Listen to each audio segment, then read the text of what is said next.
I'm Kat. And I'm Hayley. And this is Night Classy. Hayley, Oh my God.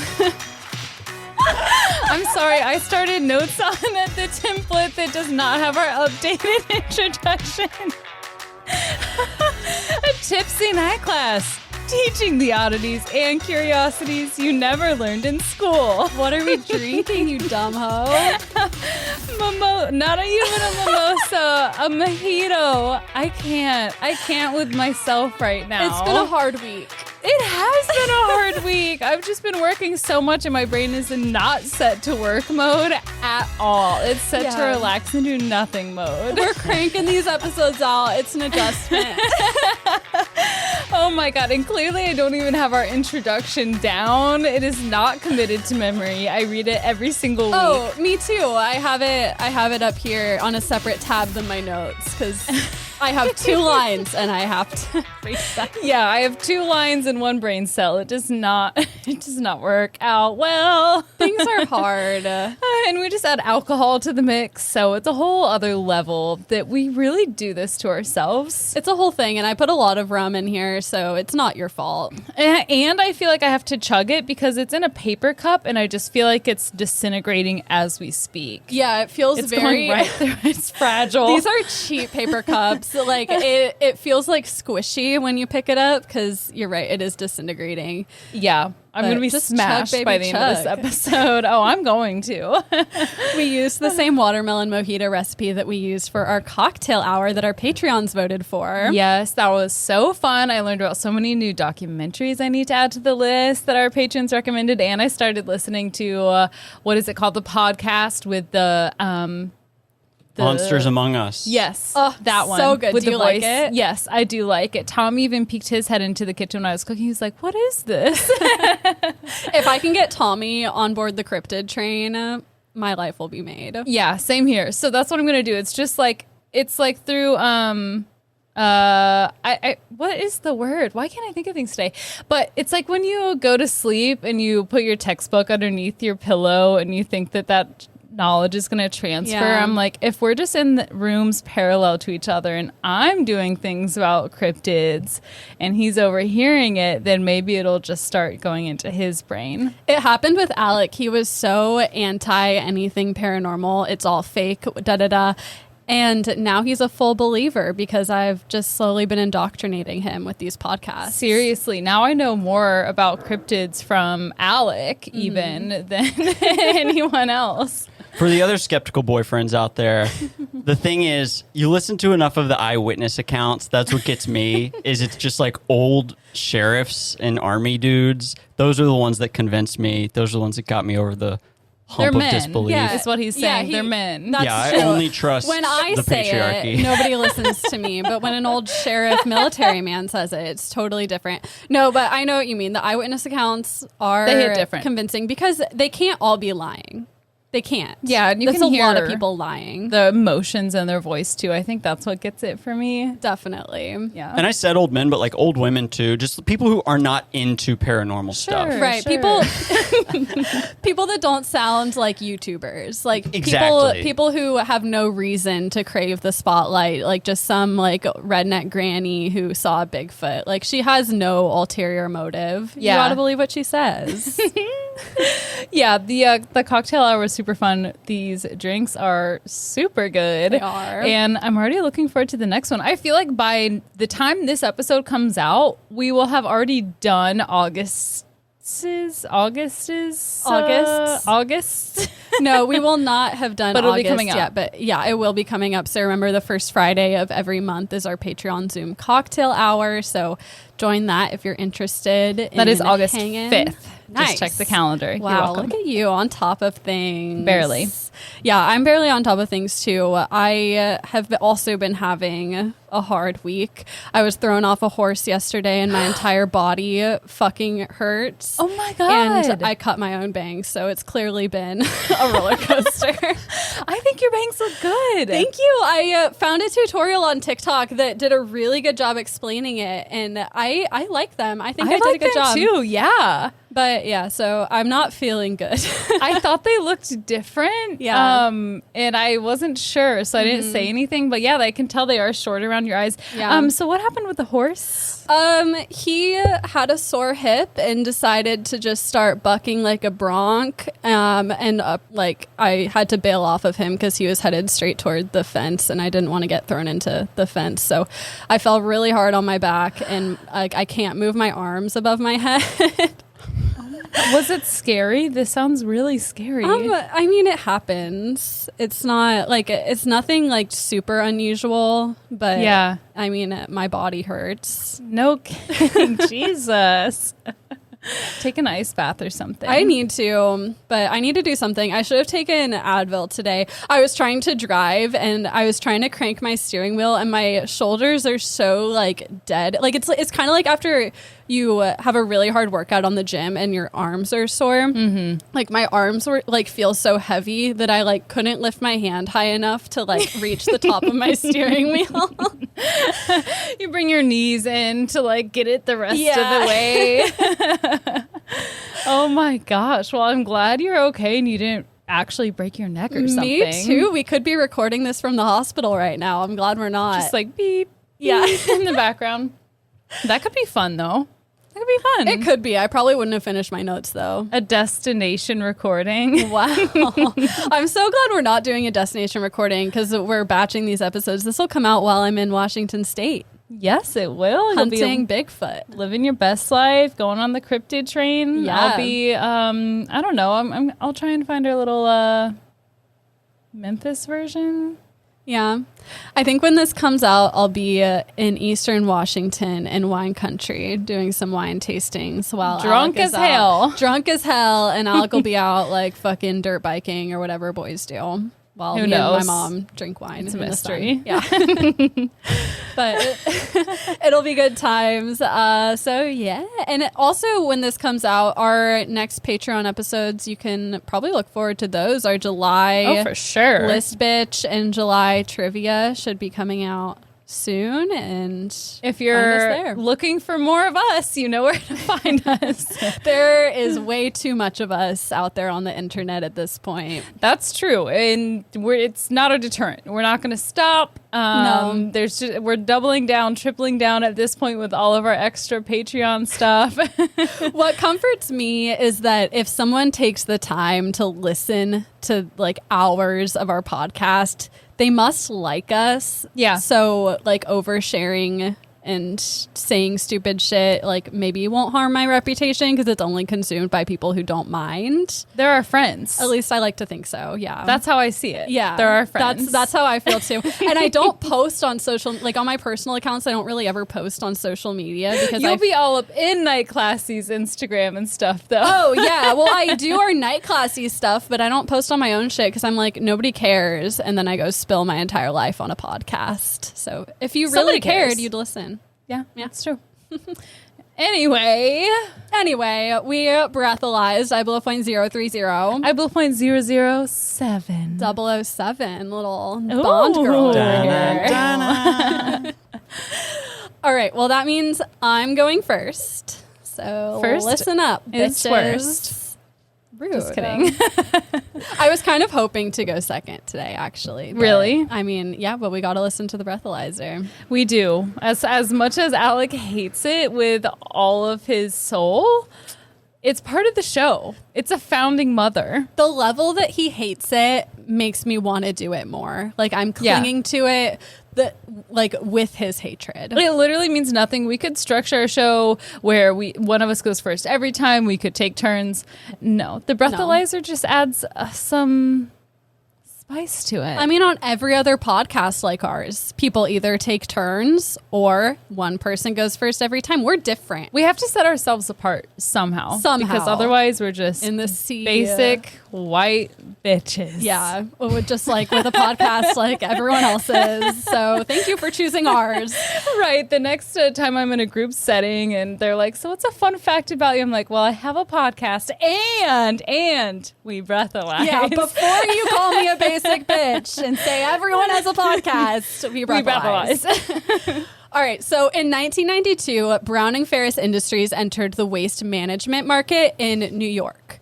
When they did, the executive's wife walked out her door one morning and found the decapitated head of a German shepherd in her front lawn. Oh my God. I was totally cool with everything you were saying until you said it was a German shepherd. I thought for sure it was going to be a human. I was like, oh, okay, true crime. Somehow a German shepherd's head is scarier. It's worse. Yeah. It's definitely worse. Much scarier. And it's probably the scariest dog head, just with their like long noses and pointy ears, and they're big. Like, it's creepy. It's like a jackal. And with German Shepherds being police dogs, you know they can hold their own. They're very intelligent. Yep. And I think the police dog messaging is part of why this was a German Shepherd. Okay. Because inside the dog's mouth was a note that read, "Welcome to New York."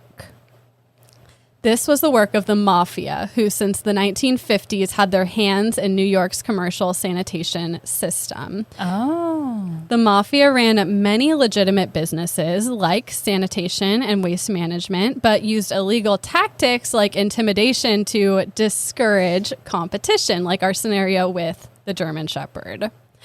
One of the legitimate businesses the mob has historically been involved in is pornography. Moms are almost scarier than the mob sometimes. And moms are also involved in pornography. That's be real here. Yeah, a whole section of pornography is dedicated to moms. Yeah. We don't want to exclude them. Who run the world? Moms. In porn. MILFs.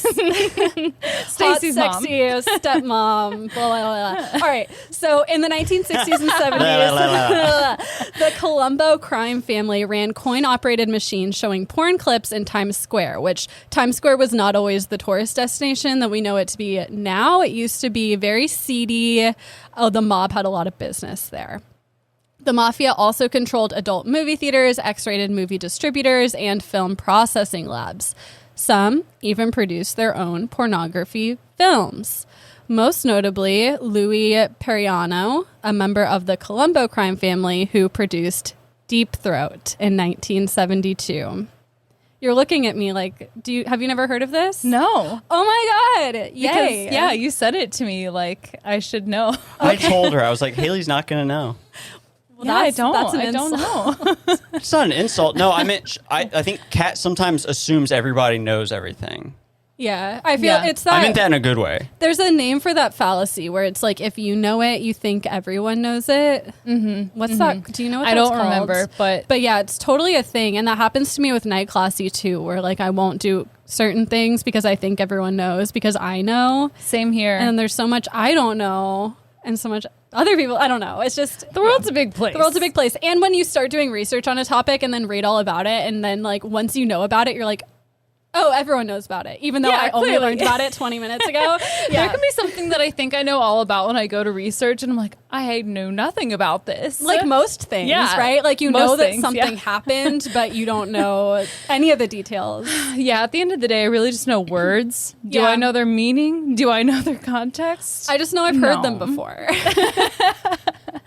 So if you don't know, Deep Throat is the most famous pornographic film of all time and reportedly one of the highest grossing movies ever, especially of its time. It was one of the first pornography films to be feature length, have a plot, character development, a witty script with real jokes, and a relatively high production value for porn. It was also the first porno flick to get mainstream attention, as at the time in the early 70s, porn was still highly taboo and illegal in many places, even illegal in places in the United States. The film performed at the World Theater, premiered, not performed. The film premiered. Basically the same thing. Yeah, in a way. At the World Theater on June 12th, 1972, and was an instant sensation. I can't imagine watching porn in a movie theater. Yeah. I mean, I've never done it, but I know it's a thing. It's a thing now, but I think it used to be more of a thing. Like there were adult movie theaters because people didn't have VHS players in their homes. Yeah. So it was kind of the only way to go see it. It's kind of weird too how this was in the 70s, right? Yeah. It's weird how the satanic panic can be going on at the same time, but not target things, at least that I know of. Were they targeting pornos like Deep the Throat? Satanic Panic was in the 90s. It started in like the 70s, but it peaked in the 90s. And I think maybe we'll talk about it in a second, but this made porn mainstream, and so maybe the Satanic Panic was partially a response. Yeah, could have been fueled. This. Yeah. Mm-hmm. And the film, blah, blah, blah. So celebrities like Truman Capote, Jack Nicholson, Frank Sinatra, Johnny Carson, and Barbara Walters went to showings. The film's reception and celebrity endorsement helped launch a period of upper middle class interest in porn, at least outward interest. Because I'm sure people were always looking at porn, but naturally now it was somewhat socially acceptable because celebrities were watching porn. Oh my God, I want to hear about Barbara Walters' take on Deep Throat. Actually, no, I don't. She wrote about it apparently in her autobiography, so if you can hear her take. Yeah, it's in there. I thought about it. I was like, it's just so cool that she went because she's so well loved. Yeah. But then I was like, maybe I don't. I feel like it'd be like hearing my grandma talk about porn, and I'm just not into it. Yeah, that's fair. The films, I already read that bullet point. So anyway, it brought porn to the mainstream and helped start the quote-unquote porno chic movement. Prior to this, like we already said, porn was largely an underground industry. In the early 20th century, porn was known as stag movies, which were shown only at male gatherings and brothels. Male actors typically hid their faces with fake mustaches or masks so as not to be recognized, and actors were largely assumed to be quote-unquote prostitutes or criminals. So, like, it wasn't... I mean, there's still a taboo around porn today, but back then, if you were acting in porn, you were probably doing it out of, like, severe financial necessity, and you did not want to be recognized for doing it. I'm sure they got paid a ton of money. No, they did not. Oh my God. What is that movie with what's his name? I think it's like Mark Wahlberg, where he is like 17, he leaves home and gets hired to the Paul Thomas Anderson one. What is that? Why am I blanking on I can't remember the name, but they paid him a lot of money. Okay. I mean, I'm sure there were some people who got paid more money, and I assume that the men... Boogie Nights. Yes. Yeah. The men were paid more because, I mean, a lot of it... The mob ran the porn industry too, so I'm sure a lot of the women were trafficked into it. Yeah. Probably men too. It was all underground. A lot of it was illegal. So, I mean, who's to say? Some people were making money, some were not. In the 1960s, porno movies were on silent film. They were also very short, poor quality, and run on what was called loops in adult video arcades, which are mostly in Times Square. So it was like we talked about in the beginning where you'd like put a quarter in and then watch like 20 seconds of people having sex. And it was just like played on a loop all day. You could go into these places and watch it. It wasn't until Deep Throat that porn found a larger audience. Again, mostly because it had a plot and an actual script. So it could kind of be passed off as a real movie, even though it was super like raunchy, like people were having sex. In the opening sequence of the movie, the main character, Linda Lovelace, is driving through a suburban neighborhood on a beautiful summer's day. She gets home, puts down her shopping bags, and says hello to her friend. It's then revealed that her friend is receiving oral sex while casually chatting and smoking. Her friend then looks down at the man and says, "Do you mind if I smoke while you eat?" So that's just an example of how, like, the script was funny. There were real jokes in it. It wasn't just a silent film of people having sex, which was totally new at the time. Porn is becoming more artful. I guess you could say that. That's what I'm saying. That seems artful to me. It made us laugh. The main character, Linda, is sexually frustrated and has a history of not being able to achieve orgasm. So, to this, her friend suggests that she sees a psychiatrist. At the psychiatrist, he discovers that she doesn't have a clitoris. And he says, quote, "No wonder you hear no bells. You have no tinkler." Tinkler. It sounds like she pees out her clitoris. I think what it means is like the tinkler inside a bell, that makes noise. But I had the same thought. That's so funny. Yeah. When I was little, I thought that pee came out, like your urethra was in your clitoris. Oh, yeah. Yeah. Well, if you're little, that makes sense. Yeah, it's What like if- a tiny penis. I thought that the pee came out. What if from there the movie turned into like a documentary about female, what's it called? Anatomy? Circumcision. Oh God, no. That'd Luckily, be scary. that didn't happen. I mean, what did happen in the film was not much less scary. The psychiatrist discovers that her clitoris is located in the back of her throat. So that's convenient.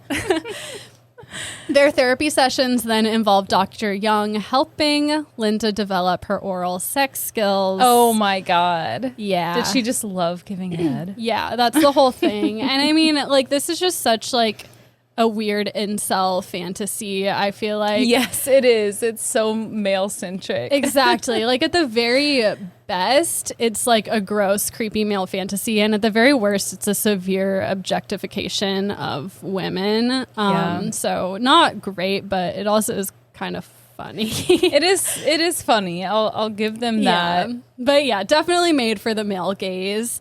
So Linda becomes infatuated with Dr. Young and asks him to marry her. He says, no, but you can come work at my office as a therapist and perform your oral technique of deep throat on male patients until you find one to marry. Oh my God. And again, this is a psychiatrist. This is not even like a sex therapist. This is not It's a psychiatrist. But I mean, like, it's a porn. Because when I read the synopsis, I was like, how did her psychiatrist figure out she has no clitoris? Yeah. It's a porn. Like, how does the pizza man find out you have no clitoris? Like, you know what That I'm is saying. so funny. And this explains a lot about what porn has evolved into, with it being completely unrealistic and not, Yeah. you know, it teaches, especially young people, the wrong, like, sex is not how it actually is in porn. Right. You know?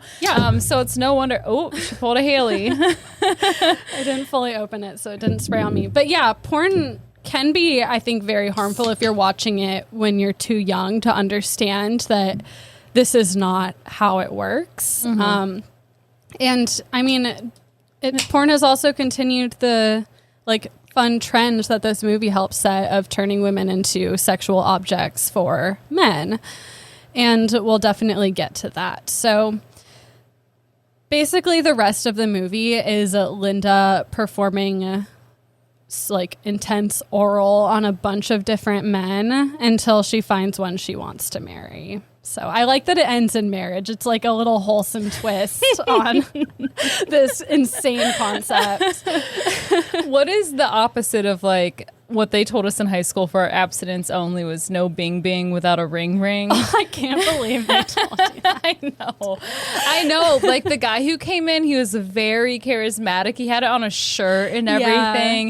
Yeah. It was a whole thing. But I don't know what the opposite would be. There has to be a clever way to be like, you can't not blow without getting married. It kind of reminds me of the poop hole loophole, or like soaking. Like maybe oral doesn't count as sex in God's eyes. It does if her clit is in her throat. I'm going to tell you that true. right now.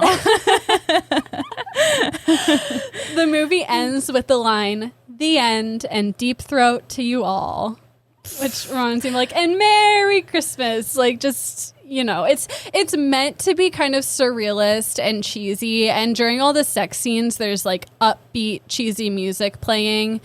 So the movie kind of pokes fun at itself, and it brands itself as kind of a like surrealist comedy, even though it's filled with hardcore sex. It was just something people hadn't seen before, which is, of course, why it's still famous today. Besides the plot, script, and production, a major part of the movie's success was Linda Lovelace, the leading lady, originally named Linda Borman. She had a cute, approachable girl next door look, and in the film, she genuinely looked like she was enjoying herself. Yeah. Which I think is a lot of people don't expect from a porn. And also, like, if you're looking at old porn, a lot of times the women don't look into it, probably because they were not. Yeah. Also, I love how she did a complete 180 with her name. She went Right. from Boorman to Lovelace. Yeah, Linda Lovelace is just the perfect porn star name. It is. It's There's great. a Lovelace in my story, too. Whoa. Yeah, I know. That's crazy. I know. Is that their natural born name? Or did they choose it? Okay. It's their natural born name.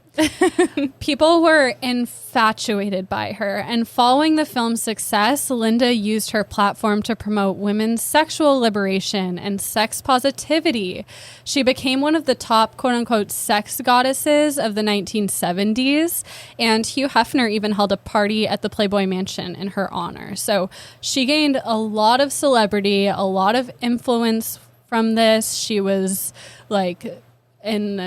works with feminist organizations trying to bring porn to the mainstream. That's really great because I feel like it could have gone the other way where it could have been like she was completely shunned and shamed for her role. Well, I mean, people did do that too. I feel like what I'm saying is that I'm almost surprised that there was any promotion of her, holding her up as what she did was great. And well, I think at the time most people were shaming her, but her outward persona was sexual liberation, which we will come to find out was not what was going on inside. This was what she was projecting.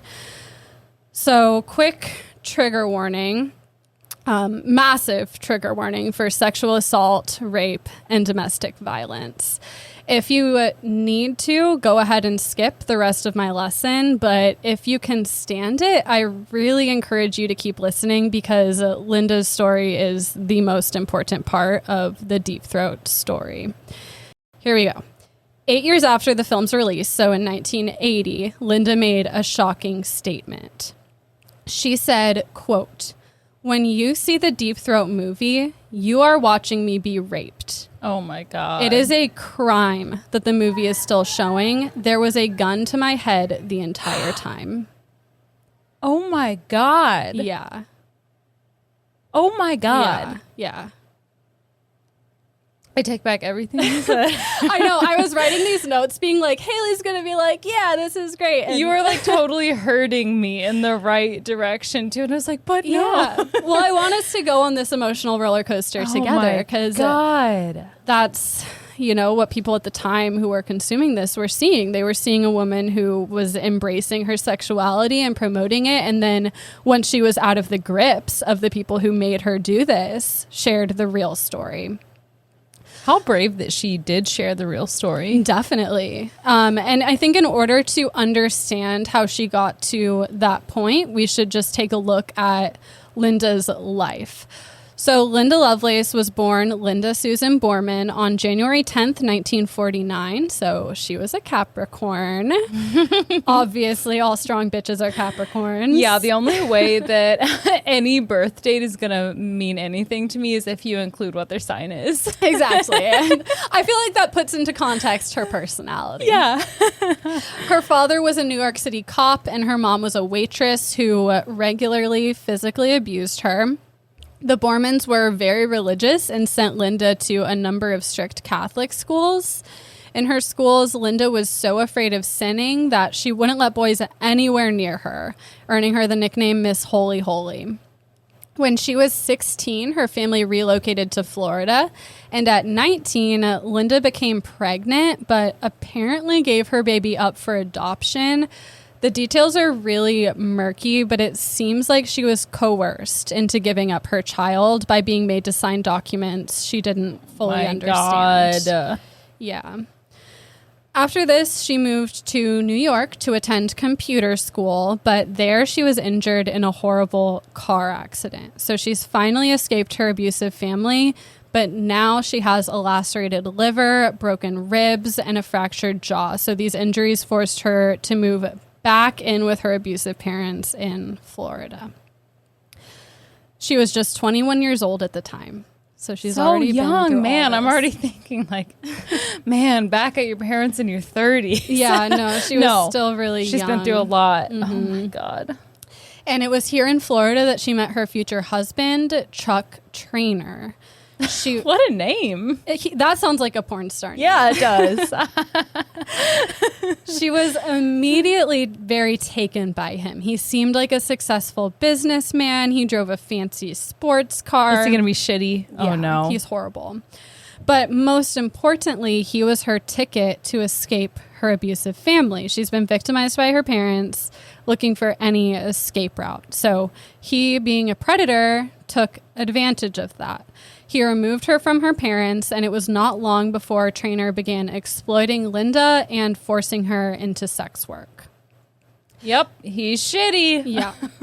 She would later claim that he hypnotized her to expand her sexual knowledge, which I'm not sure exactly what that entailed. Yeah, I have no idea what that even means. Yeah, and I mean, people like fucking suck and have been doubting her story for forever and say shit like, well, don't you have to be willing to be hypnotized? It's like, no, you fucking don't when you're vulnerable and living with an abuser who's like, I assume hypnotizing her was like getting her high on pills and like telling her that's what I was thinking. Stuff. Yeah. Yeah, something like, that's fuck not. you. Mm-hmm.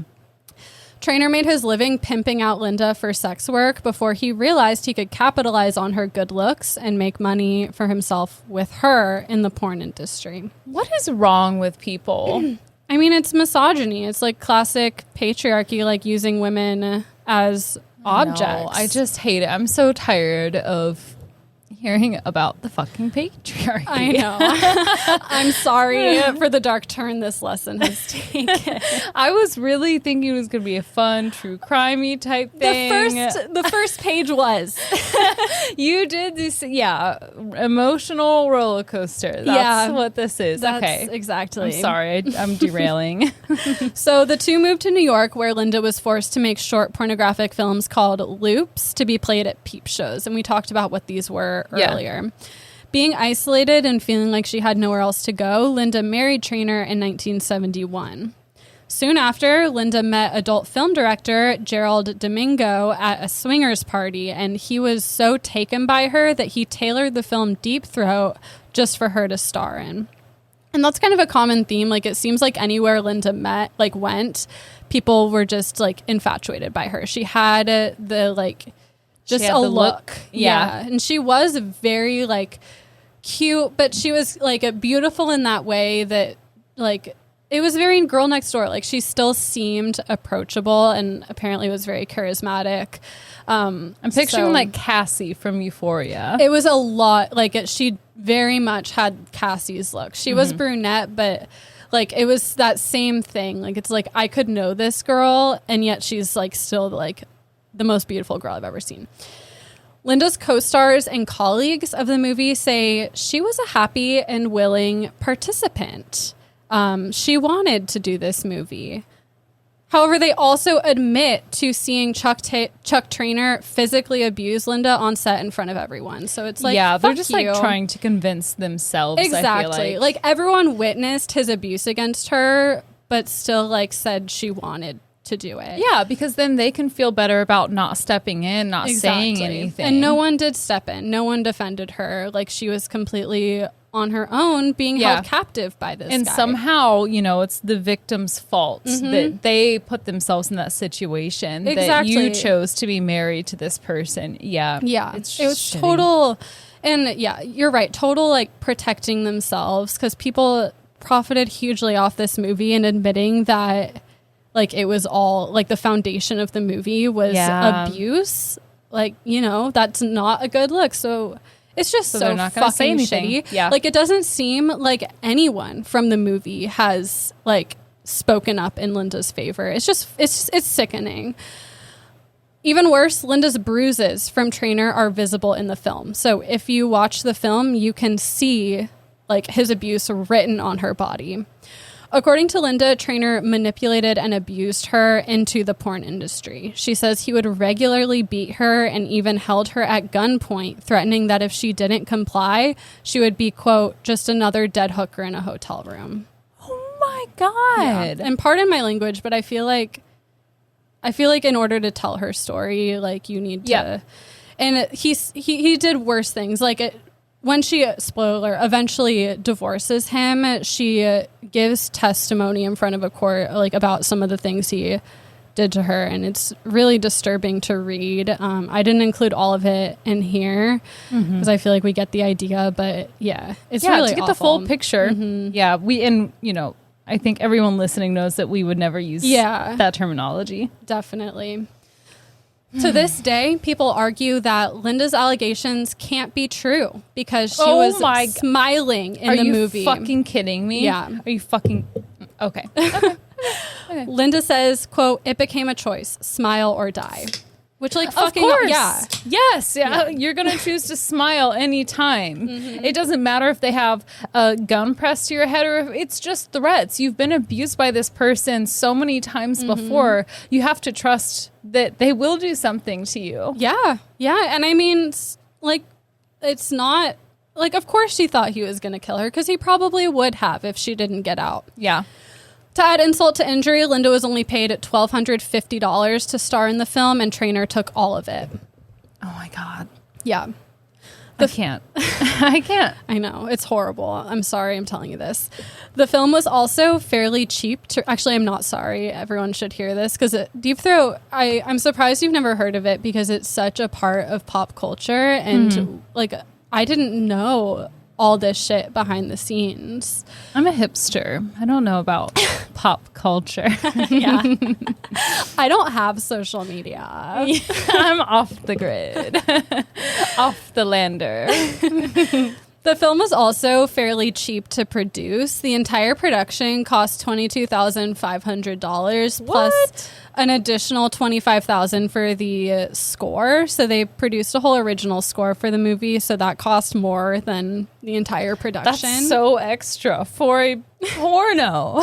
I know, it's so dumb. But that money was provided by Anthony Periano, a member of the Colombo crime family, like we mentioned earlier. Yeah, he sounds like he's a member of the crime family. With such low costs, the film was a cash cow, allegedly grossing $600 million. And they paid her less than $2,000. Yep. And while it definitely did make a lot of money, that number is likely hugely inflated. Yeah, that sounds like a lot of money.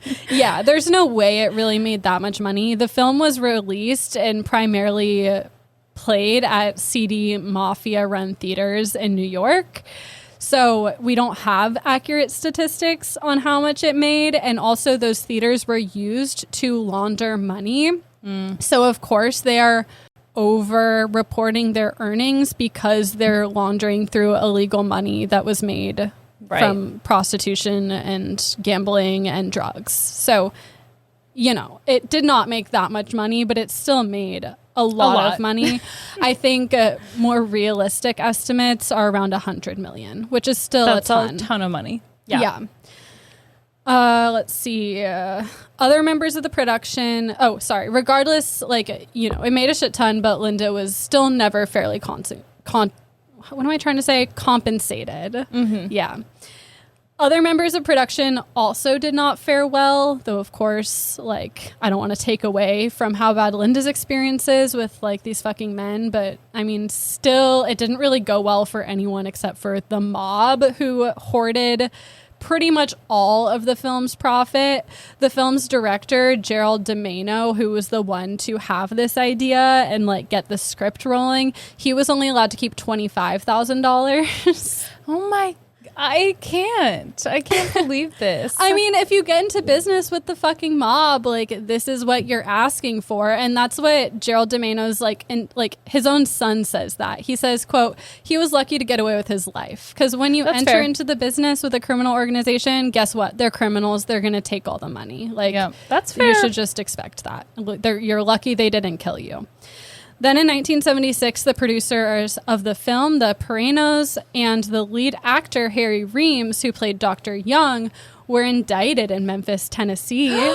We know her for conspiracy to distribute obscenity across state lines. So I think they were trying to get their movie played in Tennessee, where it's like where pornography was illegal. Yeah, Tennessee said no. Yeah, they said no, sir. And this was the first time an actor had been prosecuted by the federal government for obscenity charges. Oh, fun fact. Yeah. And Not so fun fact. And he was convicted, but this conviction was really controversial because I don't believe he was the one peddling it. It was the producers from the mob who were trafficking this movie. Oh but my God. he was the lead actor, so he was a good example. Yeah. You know? I would sing like a bird in there. I'd be like, let's cut a deal. Exactly. And obviously Hollywood was really pissed that an actor in the movie was being convicted of these charges because he didn't really do anything besides legally act in a movie. So there was a lot of outrage from prominent members of Hollywood, which spurred an appeal, which ended up overturning his sentence. Wow. They really came to his defense there. They did. Weird how they'll come to his defense, but not Linda Lovelace's. Interesting. Yeah, It's almost strange how like that works. they don't care about women? Yeah. Is that too far? So Joseph and Anthony Perino were each sentenced to 1 year and fined $10,000, pretty much just a slap on the wrist. And in 1975, Linda Lovelace left Chuck Traynor and had a short but sadly unsuccessful acting career.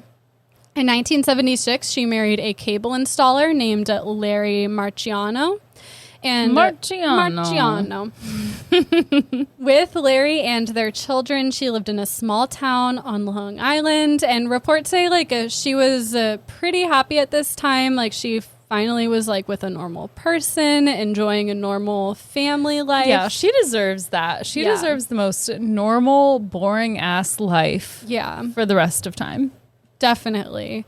She also became a born-again Christian and now an anti-porn activist. Okay. Linda traveled to various feminist conventions, colleges, and government hearings to tell her story and speak out against the exploitative nature of the film industry, the adult film industry. So she was able to become an advocate. She's like, yes, all films. Yeah.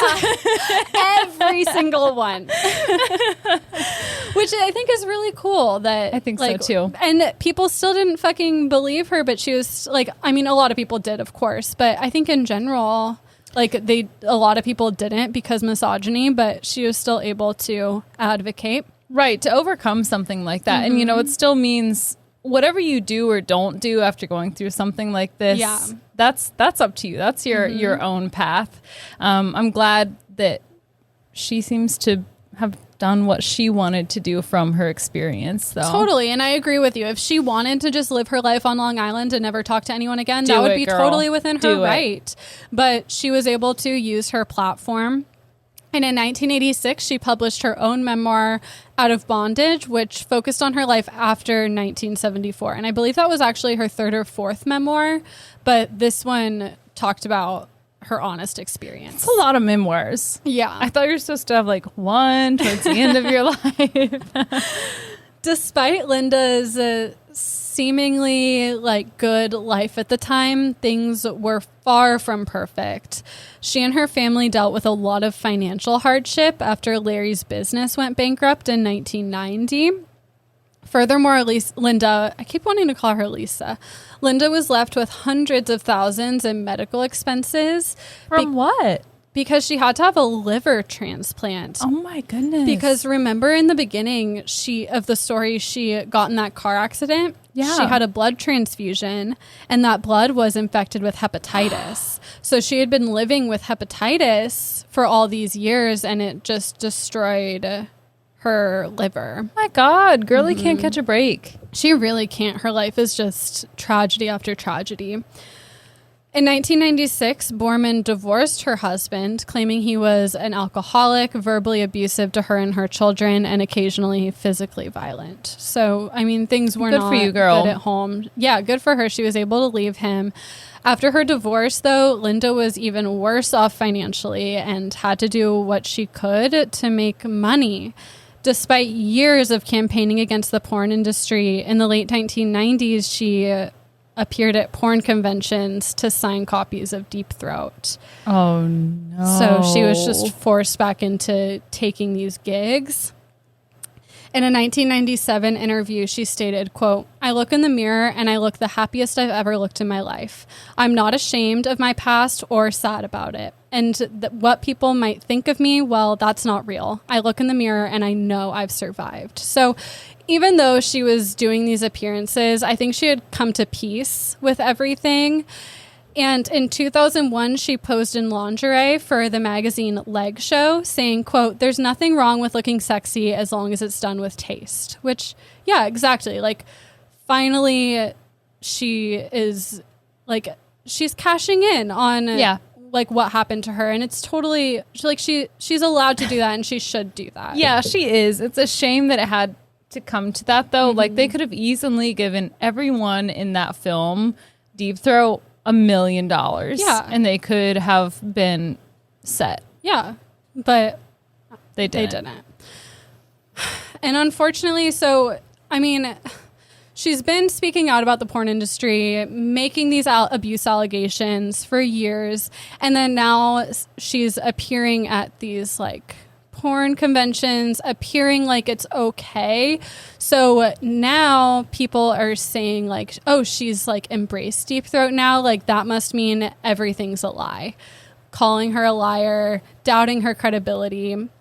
And, like, that's just so fucking stupid. Like, I do not doubt her story for a second because, like we just said, it's like she's come to terms with everything. She's hopefully healed from her trauma, and it's fucking within her own right to make money off of her own story and her own exploitation. It's about time she did. Yeah, get that bag. Like, if you're going to go through all this horrible shit, you may as well profit from it. And if anyone's going to profit from it, it should be her.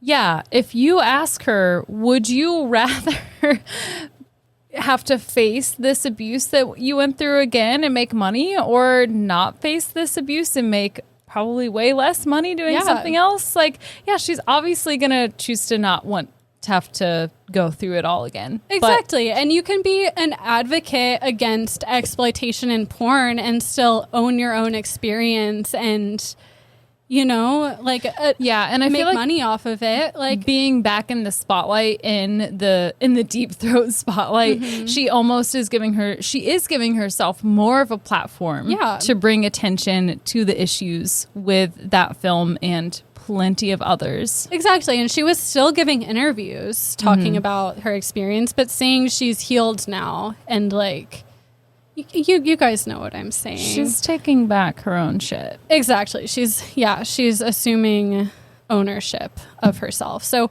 through her entire life, she was abused and victimized over and over again. That's what got her to this situation, and she was strong enough to take control of her own narrative. I'm glad she was able to do that, and, like, honestly, fuck you to anyone who calls her a liar. It's just fucking disgusting. Tragically, in April of 2002, Linda was fatally injured in a second car accident at only 53 years old. No. Ultimately, Linda Borman and Deep Throat made a lasting impact on the porn industry and pop culture. Most notably, or I guess just notably, the Watergate mole being given the pseudonym of Deep Throat.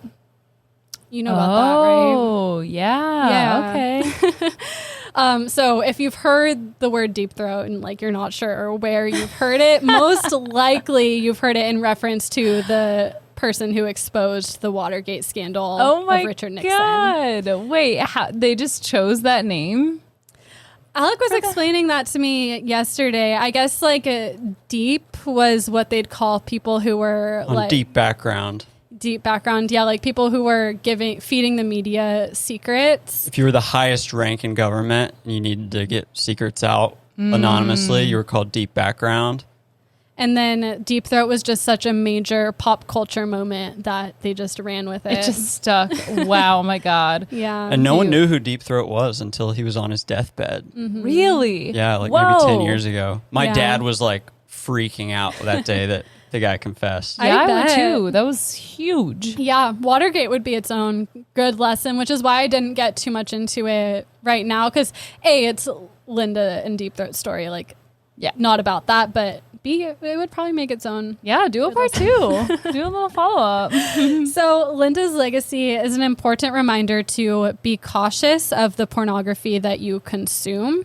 It's an industry rife with abuse and exploitation. And if you watch porn, it's really important to seek out content where the participants are fully consenting and fairly compensated. I'd recommend watching the documentary Hot Girls Wanted. Have you seen that? No, I haven't. I watched it years ago when it came out, but it's really good. It's on Netflix, and it just follows a few different young women's entrance into the porn industry and being porn stars. It's really eye-opening. I think that can provide some more context and information. Can I ask an honest question? Yeah. How does one find porn knowing that the actors are fairly compensated? I think there are reputable porn agencies and production studios that you can look for. And honestly, probably the best thing is to look for like OnlyFans and independent creators who are profiting themselves directly instead of going through some kind of an agency that has power over its actors, because porn is so underregulated and you can put pretty much anything on the internet. I mean, if you just go on Pornhub and just watch whatever comes up, like, that's really dangerous because a lot of these people are not being treated fairly. You never know what you're going to get. So, I mean, I'm all about consuming porn. Just make sure that it's ethical. And I also hope that it goes without saying that you should not seek out and watch Deep Throat. Linda herself says that if you watch it, you are watching her rape, and I don't know why anyone would want to see that. I think that's fucked up.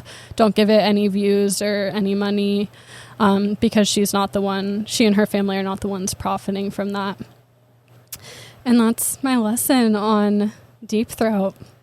Wow. I'm so glad that I got to learn about Deep Throat in this way, with a truthful manner, not just, I guess hearing it here and there around the pop culture scene. Exactly, because I feel like it's referenced a lot, but I don't think you often get the context. And there was a movie starring Amanda Seyfried called Lovelace, where she plays Linda and kind of tells the story, but that movie also got a lot of criticism because it almost seemed to focus more on Chuck Traynor and his influence over her. And Jesus, it just I'm sure maybe it's a good movie. I haven't watched it, but I did read some criticism. But it didn't seem to fully center on Linda and tell her full story. So I hope I did an okay job with that.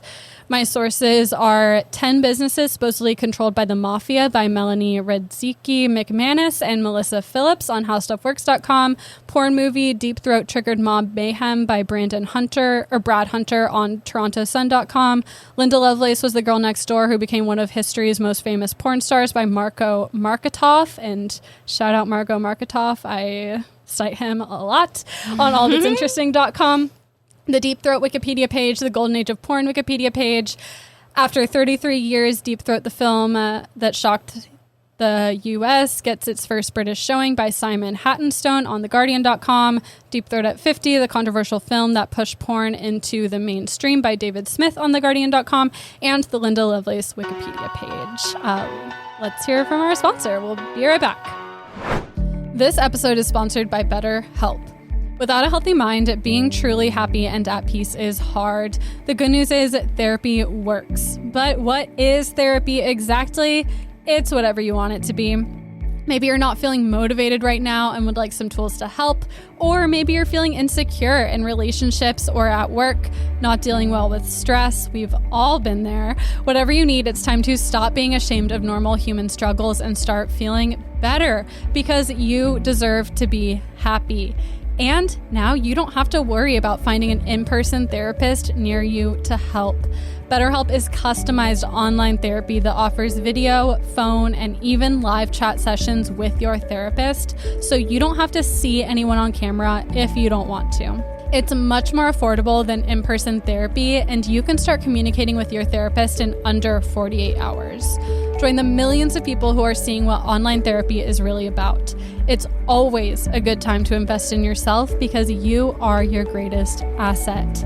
And special offer to Night Classy listeners, you can get 10% off your first month of professional therapy at betterhelp.com/classy. That is betterhelp.com/classy. Thanks again to BetterHelp for sponsoring this episode. And remember, when you support our sponsors, you are directly supporting the show. So if you go on to BetterHelp and get access to that incredible therapy they offer, please remember to use our promo code CLASSY.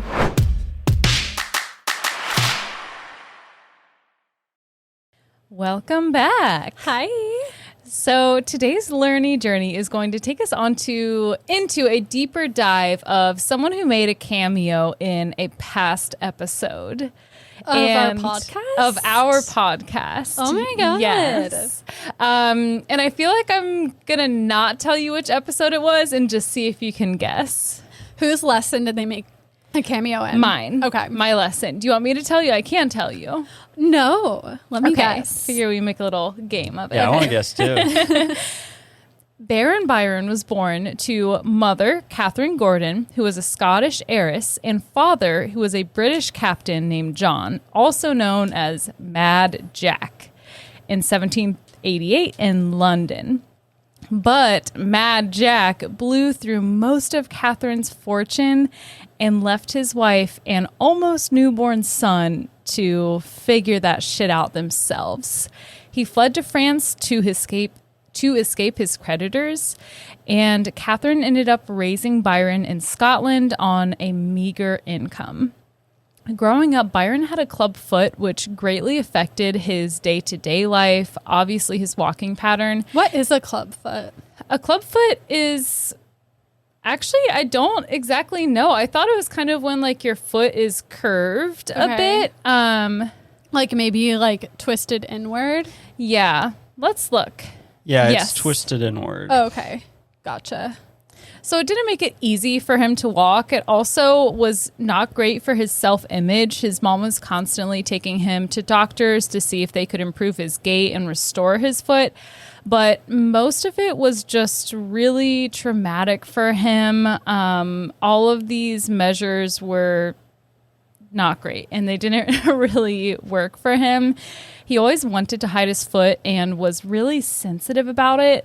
But spoiler alert, the clubbed foot never stopped him from getting it on with both men and women later in life. So I mean, some people are probably like especially into the club foot. Yeah, he found those people. I don't have a club foot, but I am pigeon-toed.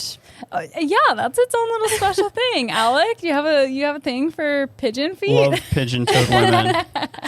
If you don't know what that is, I walk with my toes pointed inward, and people will bring it up every now and then. But one time I was at Goodwill and I was just walking around looking at clothes, and one of the employees comes up to me and says, "I just love the way you walk. Like, I think it's so cute." Oh. And I was like, I really think she was trying to be nice, but ouch. Like, that feels so condescending. Didn't one of your students didn't they say that they wish they could walk like you? Maybe. They make fun of me. Like, they'll be like, "I'm Miss Barnhart," and like walk with their toes, like pointed in. That's funny. They do it playing with me. It's not mean, but it's definitely noticeable.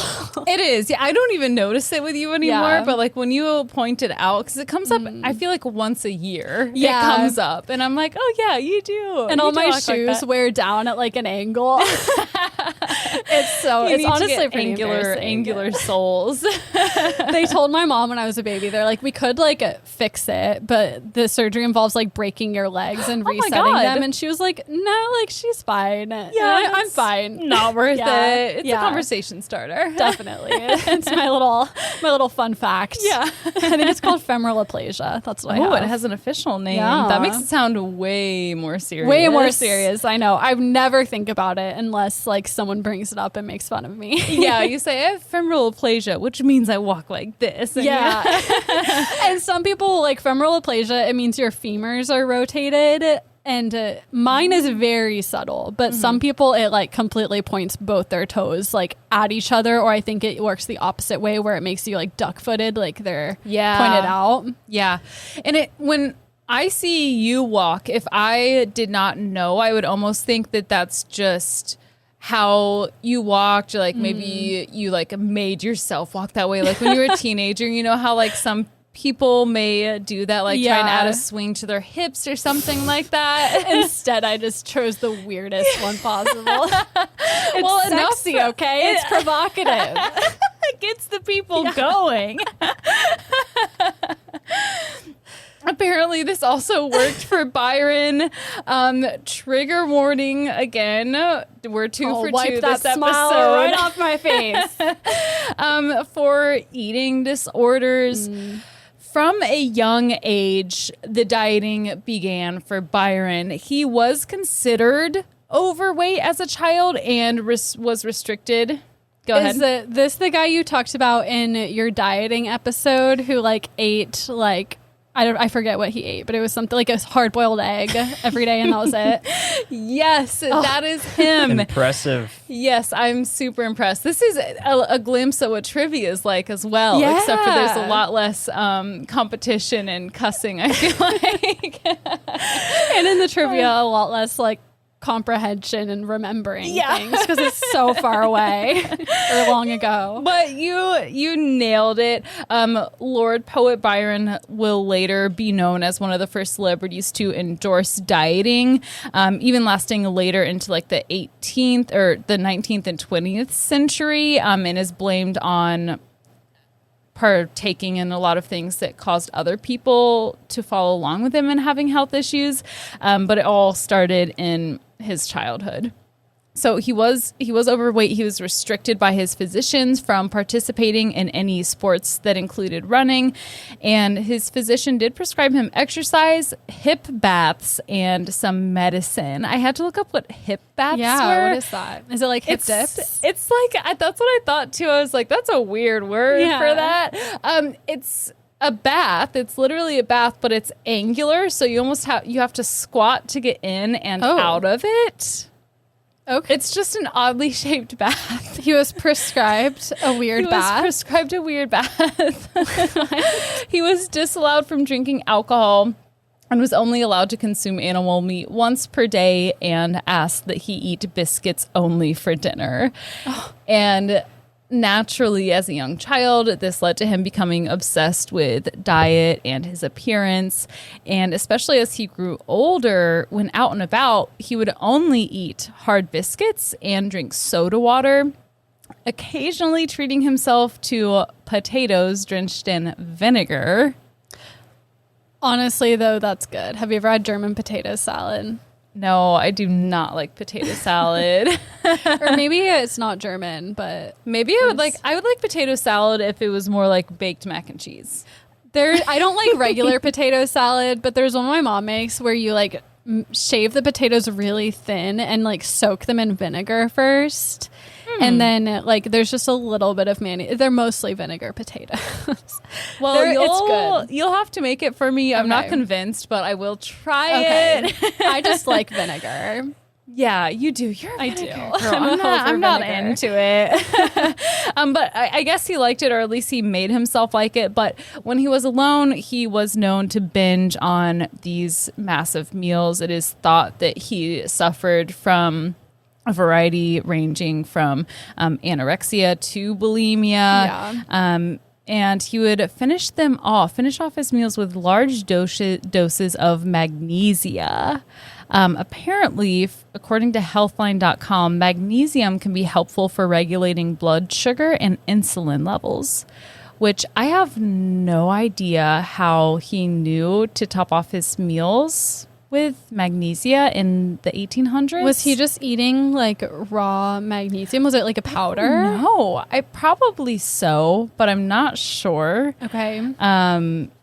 And this behavior led him to be built well, and it led to a lot of people being attracted to him. Well, yeah, it's the same thing. Like when you have an eating disorder and ill and starving yourself, and then people are complimenting you. Yeah, and you get addicted to those compliments, and it's a mental illness all together. That is, I think, one of the last times I'll touch on the dieting aspect of his personality, although it does continue throughout his entire life. We already talked about that in the history of dieting episode. So since he is so eccentric and considered scandalous for his time, I thought that we would cover the other side of his coin. Let's talk about the fun part. Yes. So at 10 years old, he unexpectedly inherited the title and estates from his great uncle William, who was the 5th Baron. So Byron became the 6th Baron Byron. And in my notes, I literally have it says, "What the fuck does this mean?" And I forgot to look up what it means. Baron Byron? What is a baron? I don't know. It's like some noble title. So he was of nobility. So him and his mother moved to their new home in England at the Newstead Abbey. A year after moving to England, Byron began boarding school at the Dulwich in London, and then moved on to Harrow, one of England's most prestigious schools. But he was not a good kid. He did not respect authority. He did not respond to any discipline. Pretty much the only thing that he enjoyed doing, it seemed, in school was reading. Specifically biographies, history, and philosophy. He was reading all the time. And here's a quote from him that I love so much. "I read eating, read in bed, read when no one else reads." Read like no one's watching. Got caught reading again. Like, it's such a flex. Yeah, it really is. It was also during this time that Byron fell in love with Mary Chatworth, an older, distant cousin of his. Oh, God. How much older? Quite a bit older. He was in his teens, and she was already engaged. And his cousin. Yeah, that's not great. She rejected him. And this is when we think that Byron started idealizing unattainable love, especially with his father being absent growing up and now his older cousin. Yeah, so he just has the menagerie of ill-adjusted coping mechanisms. Yeah, he may have really enjoyed Deep Throat. Around the same time is when he met Augusta Byron, his half-sister from his dad's first marriage. Oh no, does he fall in love with his half-sister? We'll get to it. Well, he could have started his own porn. He could have. I'm sure he actually would have loved that.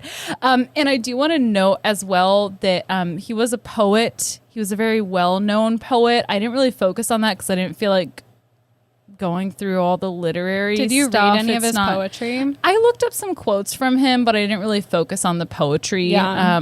It's just boring. Not my thing. Boring. Byron eventually... Oh, is he Lord Byron? Yes. Okay, so he's one of the most famous poets of all time. Yeah. Okay. Yeah. Right. I knew that.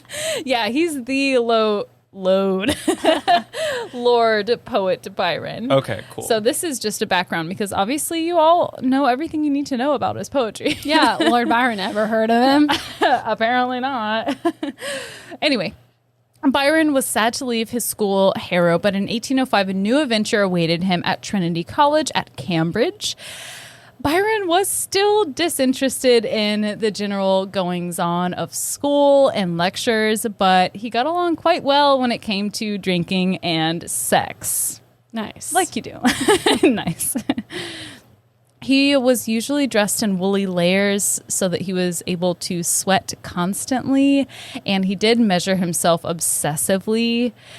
I mentioned this in the history of dieting episode, but I will review it. And now I think this is actually the last time we talk about dieting. But people back then had to use hanging scales, especially those of farms, because bathroom scales were not invented until the 20th century. Oh, wow. Yes. So during this time, Byron had what he described as, quote, a violent though pure, love and passion for a young chorister, John Edelston. What's a chorister? Someone who sings in the choir. Oh, okay. He didn't want to study. He just wanted to hang out with John, and eventually he wanted to transfer to Oxford, but he ended up staying at Cambridge for 3 years, and he really wanted a pet, but the rules said no dogs. Byron said, What? okay. So Byron, being himself, bought a tame bear. Oh. I mean, it's not a dog. It's not a dog. It was in compliance with all of the rules.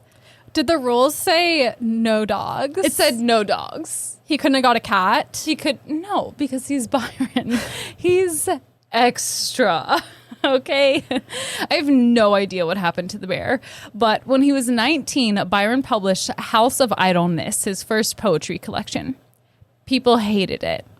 A sarcastic critique was published in the Edinburgh Review, to which Byron responded with his couplet I don't know. Couplet satire, English bards and Scottish reviewers. And the people loved his response to the poor reviews. This was his first piece that gained him some really positive press and recognition. Byron was always doing the most, trying to enjoy life as much as possible. When he was when he wasn't reading when no one else was reading, he was gambling, swimming, boxing, and drinking heavily. I'm imagining his bear just going on all of these things with him. Me too. I think that for it to be a tame bear, that also means that it's the kind of bear who's going to be like just chill with you, whatever you're doing, just follow you around, get the scraps. You're drunk, you're throwing bar pretzels. That sounds so good. Oh my God, a bar pretzel. Are we going to Flying Saucer after this? We can. I told Kat, I I was could like, do that. the second act of every episode is you guys devolving into how hungry you are. We're here for fucking like 3 hours. Of course we're hungry. Yeah, I I was get gonna hungry say. every 3 hours. It's you say you recognize patterns. That's the pattern. That's Alec. the pattern. If only we had a little bear cub to come to Flying Saucer with Oh us my and eat God. pretzels. That would make my life. Oh my God. And it plays poker and smokes a cigar. We need a bear. Alec and I were just talking about how we wish that bears were domesticated along with wolves. And then we could just have a little You want a bear and a pet wolf? bear. Well, dogs. Oh, okay. And then if we had domesticated bears, then we could have a little bear, like a miniature bear. You could get a sloth. I feel like that would be a We pretty can't easy get transition. a sloth. You can't just have a sloth. Those aren't domesticated either. I feel like it'd be easier than doing the full domestication process from bears, though. Well, yeah, but not if you started back in like 10,000 BC, like dogs. Right. Okay. So we need to time travel, get them to domesticate bears. Yeah, we need to grab a caveman by the scruff of their neck and be like, look here, buddy. Go get that bear and I make it need your pet. this. Yeah. I fucking need this. My life is empty without my tame bear.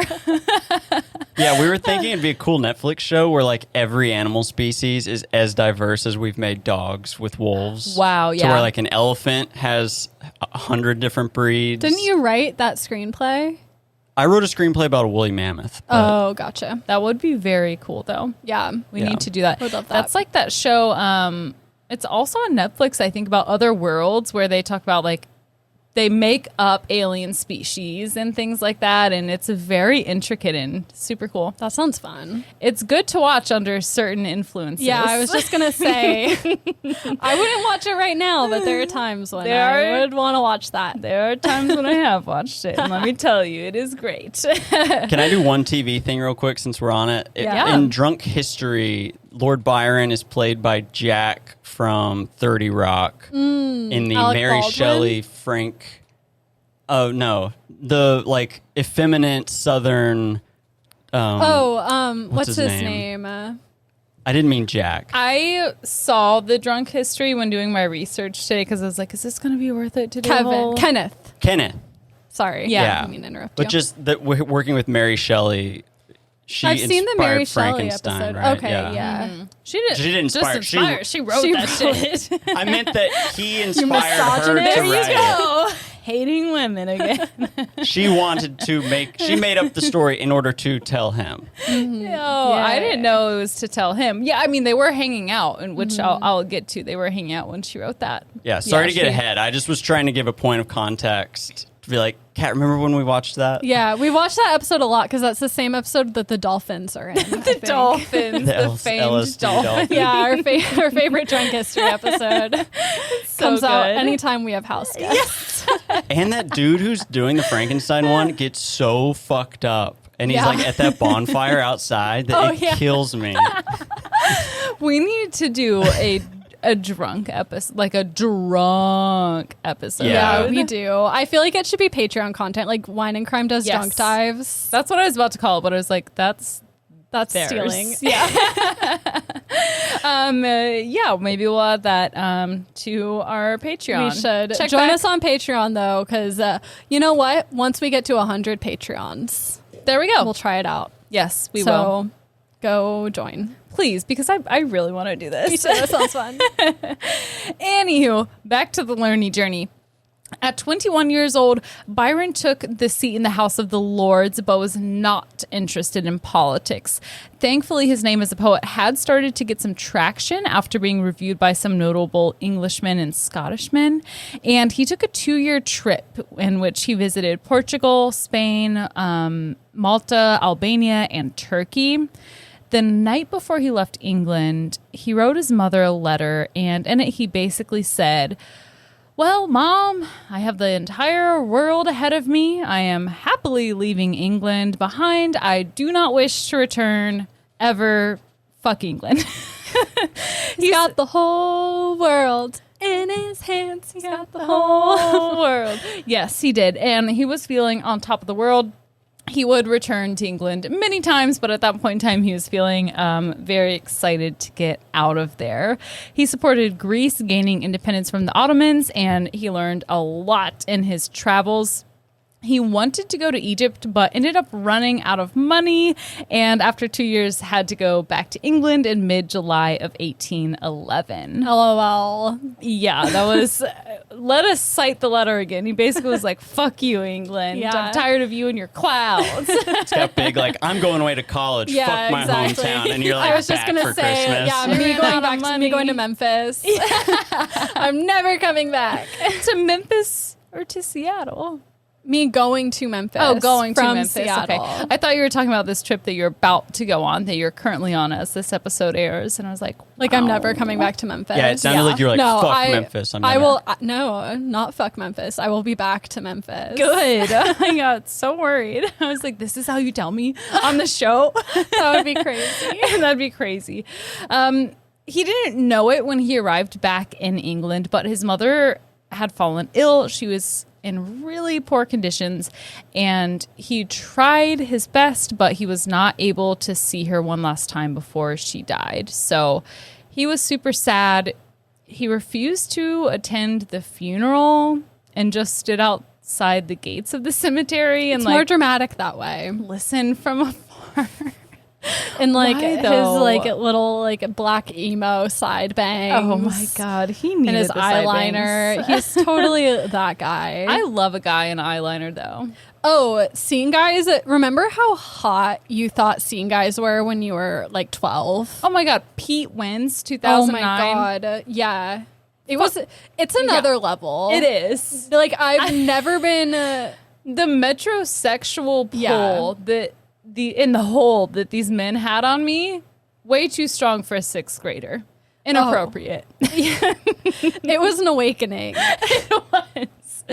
That it was. Yeah, he looks like Brendan Urie from Panic at the Disco. Yeah, he does. So anyway, not only had he lost his mother, Let's calm down for a second.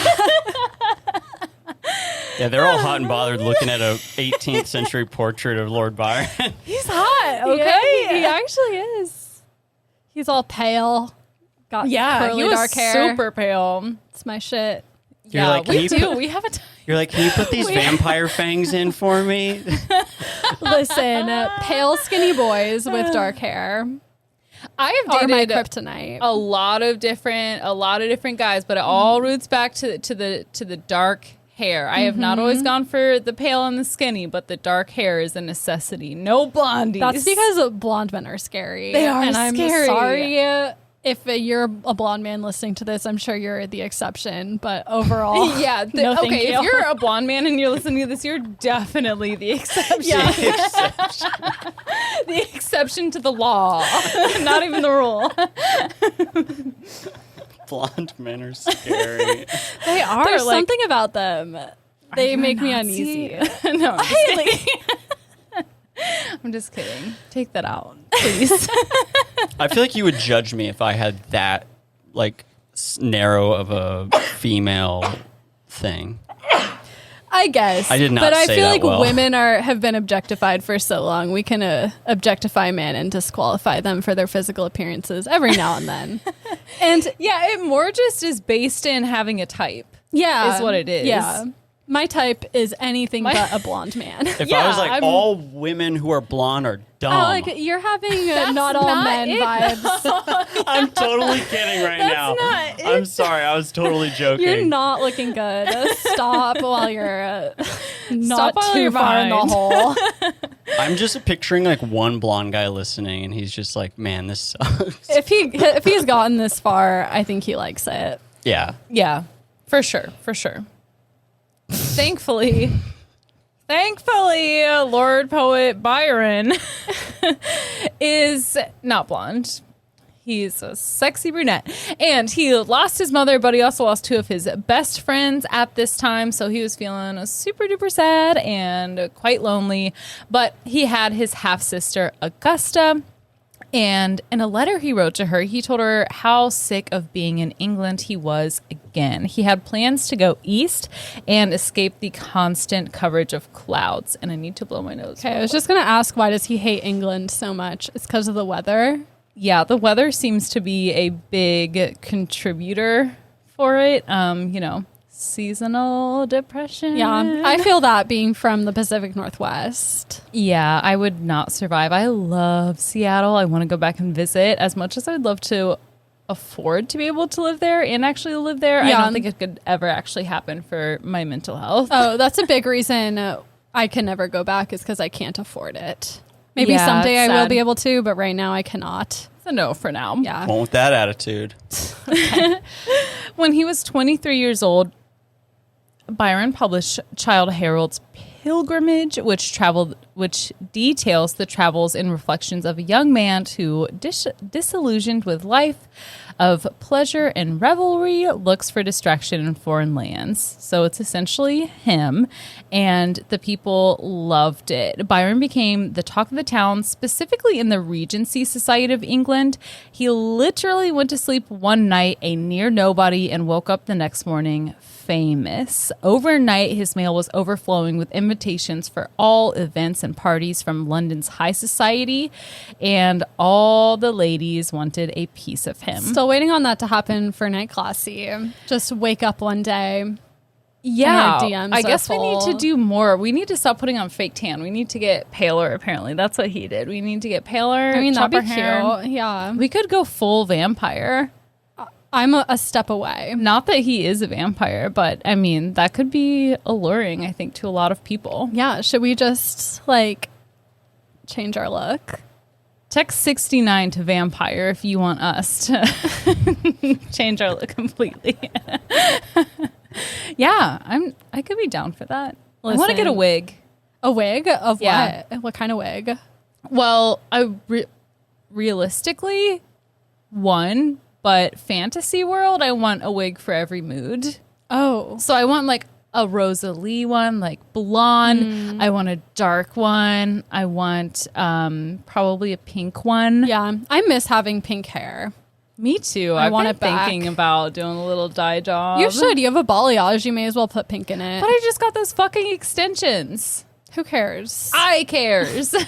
Could dye your extensions too. Maybe so. Well, check back in. We may be vampires by Okay. the next episode.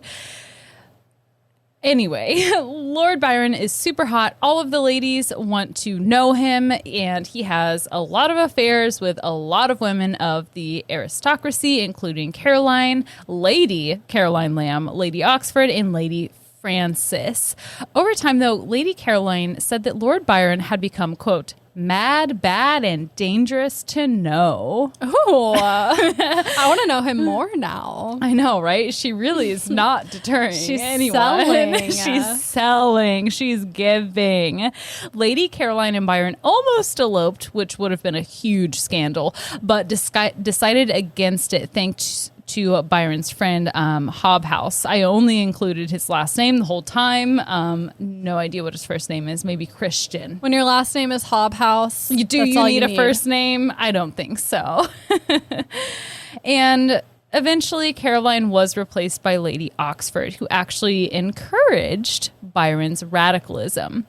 Byron was always experiencing interpersonal issues, though, and fights because he was sleeping with so many people and he literally did not care at all. I don't know. So, have you watched the newest season of Are You the One? No. You remember Are You the One, though, right? Yes. Well, maybe I did. Tommy and I... No, we watched several episodes of it. We didn't finish it, though. Yeah, so it's like that show where they have a group of people and everyone has a soulmate and you have to figure out who your soulmate is. The most recent season, everyone is sexually fluid and like pansexual. So your match could be anyone. And there's this one guy, his name is Kai, and he just fucks like everyone on the show. It's the quickest way to find out. Much drama. And I'm picturing him as Lord Byron. Yes, that was him. For as many women that they do have him documented as having affairs with, I have to assume that there are men who are not included in the history. Oh, yeah. I'm sure he was fucking dudes too. For sure. Yeah. And I mean, we know that he was, but I don't think it was documented quite as well. And also, I've not watched that season yet. I'm gonna so have good. It's to. on Paramount Plus. You gotta watch Damn it! I have to get all these freaking subscriptions. I purchased Paramount Plus because I wanted to watch RuPaul's Drag Race All Stars, and I purchased it and then got on it, and I'm logged in as Emmy, your friend from. I think she must have logged in while she was here.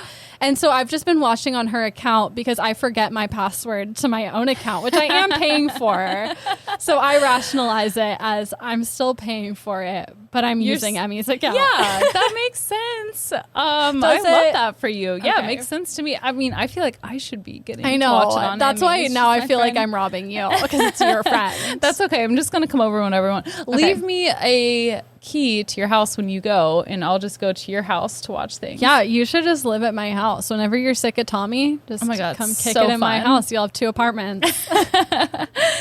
I'll go thrift shopping, get you guys some furniture. Oh, be my guest. Oh my gosh, we need all of that because it still looks like we moved in yesterday. That's my dream, is to Go decorate. for it. Okay, anywho, we're like halfway through. We gotta get going. Okay, sorry, I'll stop interrupting. No, interrupt as much as you want. It's believed that the summer of 1813 was when the affair between Byron and his half-sister Augusta began. She was married at this point in time to Colonel George Lee, and in a letter to Augusta, he wrote, "For marriage, I have neither the talent nor the inclination. I cannot fortune hunt nor marry without a fortune." New Tinder bio for anyone who's single. Such a mood. Yeah. He knew his brand and he leaned into it. Yeah, He would have been a top influencer of his time. Oh my, he was top influencer of his time. I mean, I can only imagine how high he would have soared if he was here right now. Yeah. He should be on like Too Hot to Handle. Oh my, he should host Too Hot to Handle and participate. I need him to participate. Yeah. It already has a host and it's an air freshener. It is. What is up with that? I don't get it. It's so strange. Byron flirts openly with another woman, Lady Frances Webster, in order to distract others from what was actually going on with Byron and his half-sister. And one of his, again, another solid quote from him was that he was daily repenting and never amending. New Instagram bio. Oh my God. So good. So good. Just every caption from here on out is going to be a Lord Byron quote and not his poetry. Like just him, like words that he actually said. Just candid. He was gaining popularity and published another collection, Jawa, in May 1813, and The Bride of Abydos later that year. More publishing the next year. Again, I do not go into this at all. It was all well received, and he was super popular. That's all you need to know.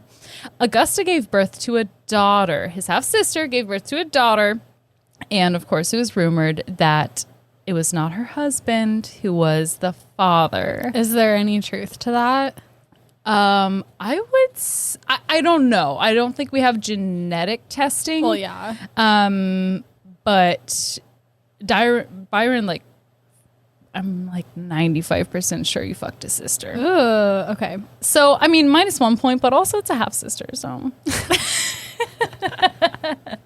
I don't know if it was his daughter or not.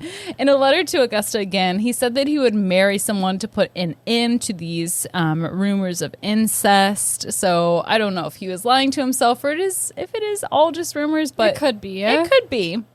Byron proposed to Miss Annabella Milbank in September 1814. They were married 4 months later in January, but the marriage was doomed from the start. Byron described Annabella as, quote, too good for a fallen spirit to know.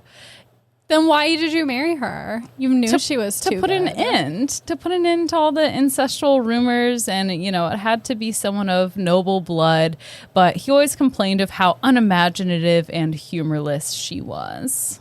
I mean, their marriage was a Capricorn, so maybe she was too, and it's no wonder she was humorless. Oh yeah, he still fucked her though. Yeah, fair. Their daughter Augusta Ada, same name as his half sister. Oh, damn. Yeah, this reminded me of when Alice Little of Alice in Wonderland named. I was just thinking that. She was born in December, so less than a year after her parents got married. And didn't Caligula name one of his children after his sister? Or maybe I'm just misremembering. I don't think Caligula had children, unless I'm maybe not. misremembering. But it false wouldn't memory. surprise me. It seems like that's a theme going on here. 5 weeks later, Annabella made the decision to leave Byron after rumors of his incest and bisexuality had piled up way too high for her to ignore. Girl, did you not know this when you married him? Right. I mean, I don't want to blame her. She's clearly the victim here, but damn. I don't know where she's from, but maybe she just was immune to the gossip. And just like his dad, Byron had financial issues as well and was being chased by his creditors. His reputation, marriage, and all his finances were fucked. He saw one way out of it all: to leave England again. It's gonna work this time. It's always the answer. Just leave. That has been our last 4 episodes, is just ignore your problems. They will disappear. That's my motto to life.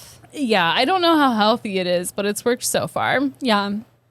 So in 1816, he leaves England and goes up the Rhine River into Switzerland and then Geneva, where he befriended poet Percy Shelley and Mary Goodwin, who was soon to be Mary Shelley.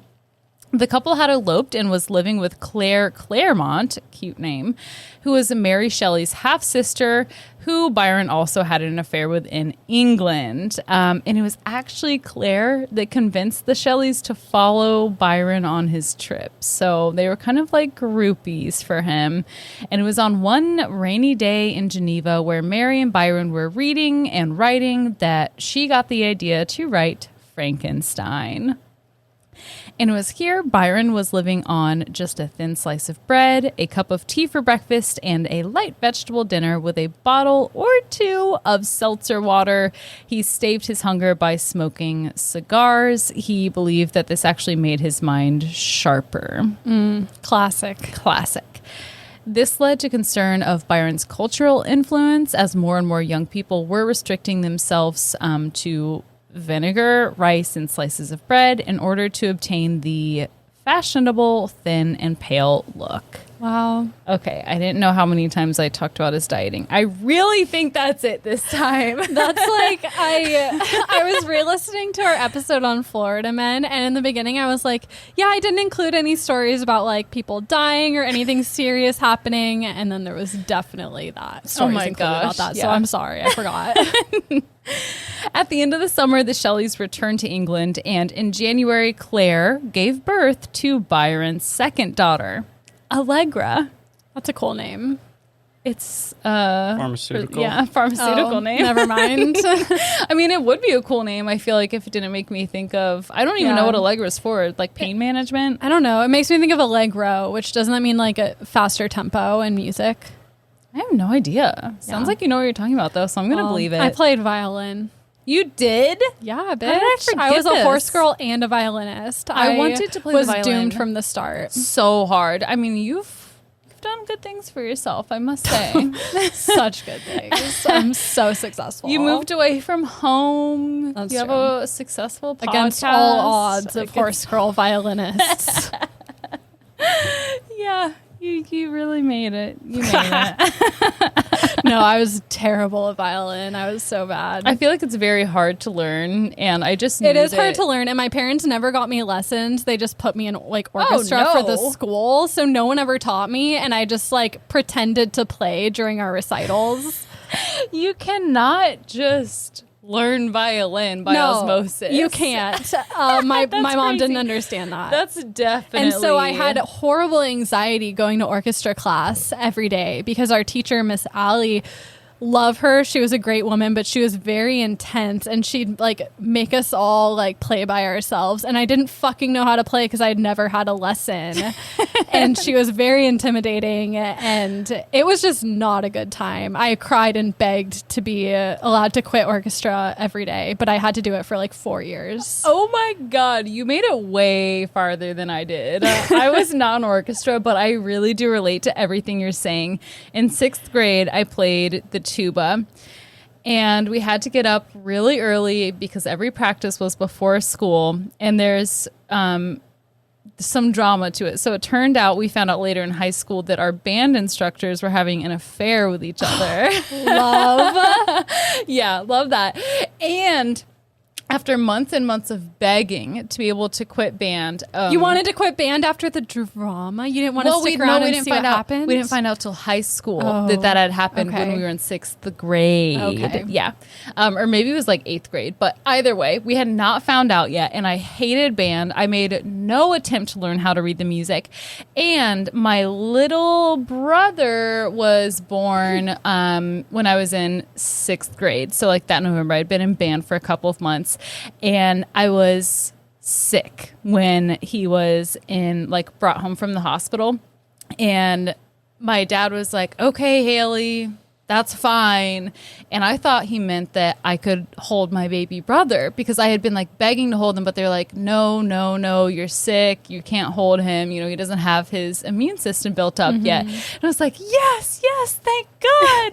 And they were like, and I went to pick him up. They're like, no, you can quit band. And I was like, God damn it. You were living my dream. I was so looking forward to holding my baby brother. Well, at least I got to quit there was band. a silver lining. Oh my God, I'm so glad I quit. I could not have survived any longer. I had no idea how to read the music. Yeah, when you don't know, and I think our parents thought like, oh, they can sign up for this class, so they must teach them to play the instrument. They had 30 kids in there. They can't teach us shit. Yeah. As a teacher, it gives me a lot of sympathy for the kids who are behind. And it's like, that's how I felt in band, where I didn't know what was going on, and I was still expected to do it, and I wanted to cry every day because I didn't fucking know how to do anything. I felt like I was in a foreign country where no one spoke my language, but they also didn't speak the language that I thought they were going to speaking in the foreign language. Like I felt like I was in France, but they were all speaking German. Yeah. Because it was a terrible. I'm sorry to everyone who didn't get private lessons and was forced to do band or orchestra. You deserve more. Yeah. I have no idea how we even got on that train. Yeah, I'm so sorry. Back to the learning journey. Byron and his longtime friend Hobhouse left for Milan and then Venice. Byron enjoyed the relaxed culture of Italy and began a love affair with his landlord's wife, Mariana Sagatti. Don't fuck with your landlord's wife. Terrible idea. It's just so on brand for him. The unreachable love, the love that he can have but also can't really have. It's true. He has a trauma. He has super trauma, yeah. This love affair lasted 18 months, which I think was quite possibly a record for him. He also toyed with the idea of returning to England again, but he ended up getting a fever and could not travel. So despite his friends trying to convince him to return to England as well, he stayed in Italy for 2 more years where he, quote, drank heavily and ate little. Which I don't know how you do in Italy. Like, if I'm going to Italy, I'm eating all the food. Yeah. I don't care if I'm there for 2 days or 2 years. I'm eating all of it. I've been addicted to The Sopranos, as you guys know. And is that something that like influenced your lesson today? Oh, yeah, because I've been obsessed with the mafia lately and just sit on my computer and read about the mafia. And that's how I found out about the story behind Deep Throat, is because I was reading that article that's like 10 businesses that the mob secretly runs, and it mentioned Deep Throat. But you have to watch Godfather. I've seen Godfather. You have? Yeah. Have you seen the second one? I've only seen the first one. You have to watch the second one. Okay, I will. Skip the third one. Fuck the third one. I will. But anyway, I watch that show and they're always eating pasta and it makes me so hungry. Me too. I love pasta. We need to get pasta after this. Yeah. Pasta and pretzels. Hey, I'm always carbo loading. It's a lifestyle. Give me energy later. For those of you playing Night Classy Bingo at home, you can make a check mark for mentioning cooking pasta later. Okay, anyway, he's drinking heavily, he's eating little. He also started another love affair with a baker's wife, Margarita Cogni. Margarita actually moved herself in to Byron's flat, citing that her husband neglected her, and he later said in some writing, he was like, I mean, I never asked her to move in, but, you know, what are you gonna do? What are you gonna do? He turns like straight into...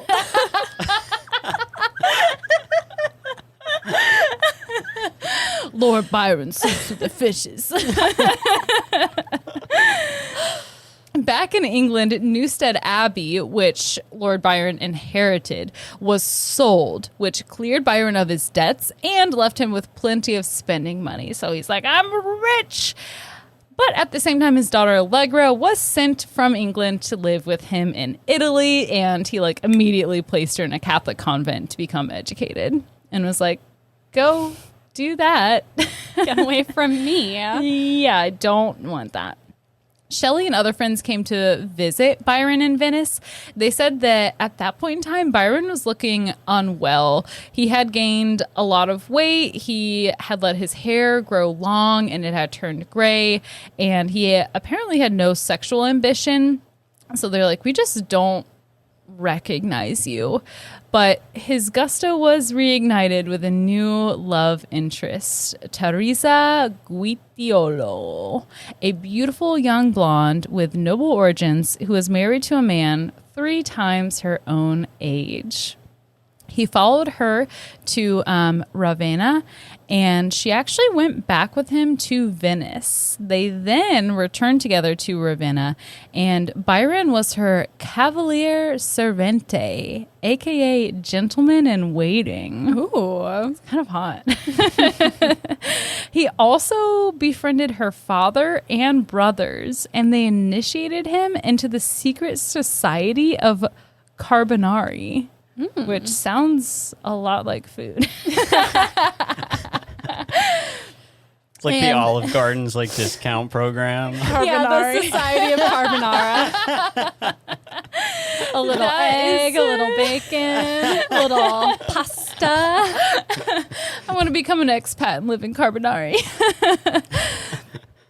They had goals to free Italy from Austrian rule. Unfortunately, Teresa's father was exiled from from Ravenna. Sorry, X-Filed. X-Filed. I don't know why that's funny. It was just the name of the TV show. I don't know why I thought that was funny. My brain made a connection. She said X-Files. I recognize patterns. Her father was exiled for insisting an uprising, so they all ended up fleeing to Pisa in 1821. Allegra, Byron's daughter, was still at the convent near Ravenna, but she actually ended up dying about 4 years later after she moved to be with him. So he was devastated by that, but in Pisa, Byron became reacquainted with his old friend Shelley. The two worked together on a radical journal with the help of poet and essayist Leigh Hunt. Was it Percy or Mary? I don't know. Just the Shelleys. I had the same question and I forgot to look up the answer. Okay. So I don't know. Okay. I'm going to say Mary. All right. I'm going to say Mary. That's more fun. But later that I guess we could find out because Shelley died in a terrible storm at sea. So Not sure what. I don't know. I don't know I'll either. look it up. Thank you, Alec. So Byron was devastated again. He worked for months on other pieces, but started to get an itch for change. He sailed to Greece to join the war efforts and deliver supplies to the revolutionaries. In 1824, Byron became seriously injured, caught a fever, which was worsened by bloodletting, and he died. And that was our deep dive on poet Lord Byron. Wow, fascinating. Our emo king. Our emo king. Now I need a poster of him, actually. Let me get a pillowcase, actually. Oh. With his face on it. It was Percy Shelley who drowned when his boat overturned off the Italian coast. Well, And his boat was named Don Juan, which was named after Byron's Right. most famous work of Wow. literature. but we The know more nothing you know. about that because Because we only have so much we're bored. time. Yes, that's To research. exactly why. My sources are Alec Ogg and The Scandalous Life of a Genius, Lord Byron by Lives and Histories, Lord Byron, the Encyclopedia Britannica, Lord Byron, the Celebrity Diet Icon, and BBC News. Also, I hate that they called him an icon. Probably diet not the best. icon. I hate that. And the Lord Byron Wikipedia page. Wow. That's it. Thank you for Bitches. that learning journey. Thank you for that learning journey. Wild ride. It was, man. We We revisited middle school quite a lot. Yeah, for such a dark time in at least my Yeah. life, like it was rough. Oh, middle school is the roughest. And I don't know why I chose to go back as an adult and live it all over again. I think because although the lows were low, the highs were high. I And the don't think I had a hormones- single high in middle school. I mean, But just maybe looking, it's therapy for me, like really like living my trauma on my own terms Yeah, Yeah. I think so. I think that makes sense. and helping kids deal with their own. Anytime I watch any YouTube videos from like Panic at the Disco or Fall Out Boy, I'm like, those are good memories linked to those videos. Oh my God. I had one of those iPod Nano that like had the long screen that you could flip to the side and watch music videos. Yes. And I had the Panic at the Disco video. What was that song? They're like, I Write Since Not Tragedies. I think so. They're like the big one. I hate that I can't remember. People ever heard of? Yeah, I think it may have been that one. And I would watch music videos on my iPod Nano in orchestra. When I tell you, every day before school, I would wake up early to get on the computer and go look up, I guess, essentially memes and like Tumblr of Ryan Ross and Brendan Urie, who were like the two of the guys Yeah. in Panic at the Disco. Like every And you would morning. just look at them? And I would just look at them and I would save them. Like, I wish I had that computer still because, oh my God, I was fucking obsessed. Yeah. And if you liked this for some reason, please remember to rate, review, and subscribe anywhere you can. Recommend the pod so we can become famous beyond our wildest dreams overnight. That would We be will great. thank you. Yeah, we'll appreciate it. And donate to us on Patreon. Get us to 100 Patreon subscribers so we can start doing wasted drunk episodes. Because Yeah. we are slightly buzzed for our episodes now. We Let's can go turn further. up. We can go all out like the early days. Push it to the limit. And as always, thank you for listening. We love you. And 3, 2, 1, class dismissed. Dang, we're almost at 2 hours.